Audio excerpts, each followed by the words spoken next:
there are certain actions that invalidate the prayer.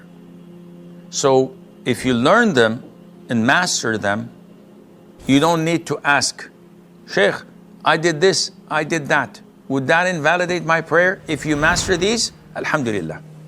So what are the things that invalidate my prayer? Number one, to break my wudu. Because one of the conditions of salat is to be in the state of purity. So if a person urinates, defecates, passes wind, etc., invalidates his wudu, then his prayer is invalid.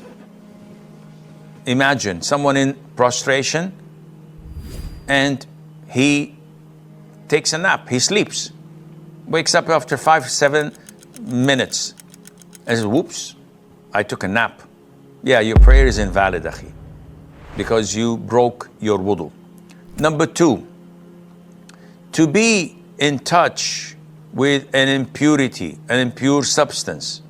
So if it comes in contact with a worshipper and he's aware of it, this invalidates his prayer unless he removes it. So for example, while praying, I remember that I have an impurity on my headgear. So I immediately take it off and throw it away and continue to pray. Your prayer is valid. But if the impurity is in my underwear, I can't take those off while praying. So I have to break my prayer and remove it and purify myself and go and establish a prayer once again. Number three, to expose or to uncover the awrah deliberately. So a woman, while praying, takes off her scarf, fixes her hair, puts her scarf again, and continues to pray. No, you've exposed your awrah deliberately. Someone taking off his waist wrapper and his awrah is exposed deliberately, your prayer is invalid. Number four, to give your back to the qibla deliberately. And we spoke about movement and turning away from the qibla. This breaks your prayer. Number five, to speak deliberately. So while in prayer, someone says to you, where did you put my wallet? And you said, it's on the table there. And you continue to pray. This breaks your prayer because Allah Azza wa Jal ordered us in the Quran by saying, and stand before Allah devoutly obedient. And this ayah was revealed at a time when the companions used to communicate during prayer. So while in prayer, one would ask the one next to him, so what happened yesterday? So are you coming to lunch today? That was normal until this ayah was revealed. The companions say, so we were ordered to be silent and not to speak while in prayer. Number six, to laugh out loudly. So if someone laughs out loudly during prayer, the consensus of scholars that this invalidates his prayer. Number seven, among the things that invalidate a person's prayer, whether a man or a woman, is for a woman to pass in front of the worshipper, or a dog or a black dog would walk between the prostration spot and the standing position of an individual.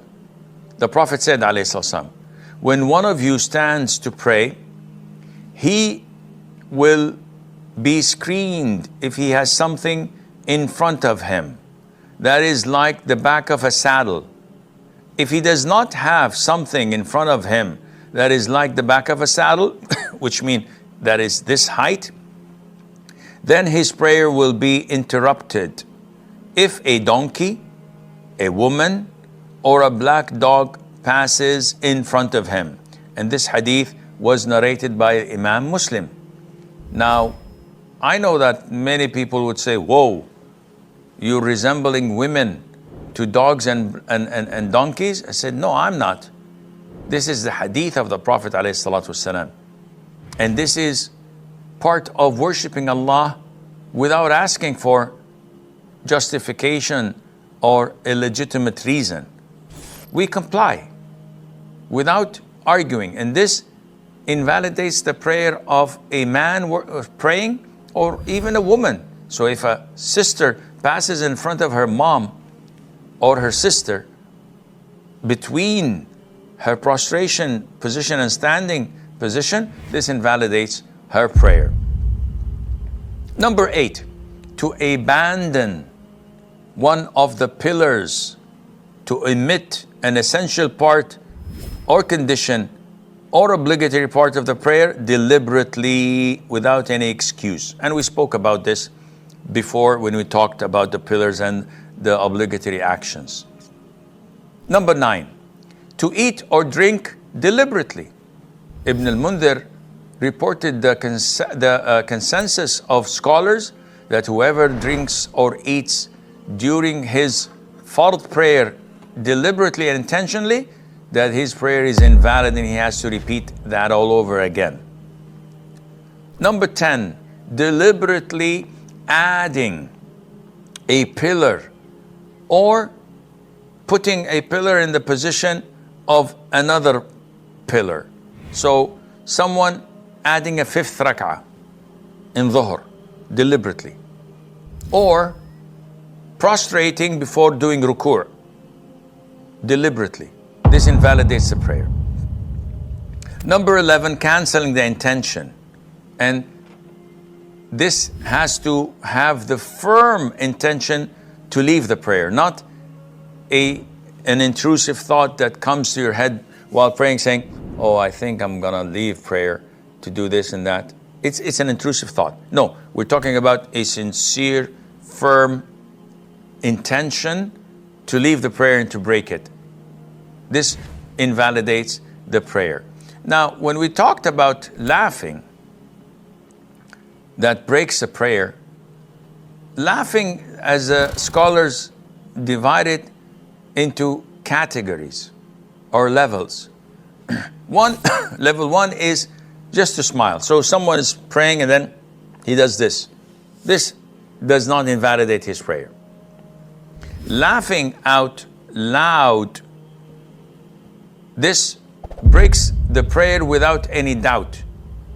Especially that type of laughing where you have these loud voices, because this shows that you're playing around with the salat and this defies the purpose of salat. So someone says, ha ha ha, makes a sound. Number 4, laughing that is in between. It's not audible and it's not smiling.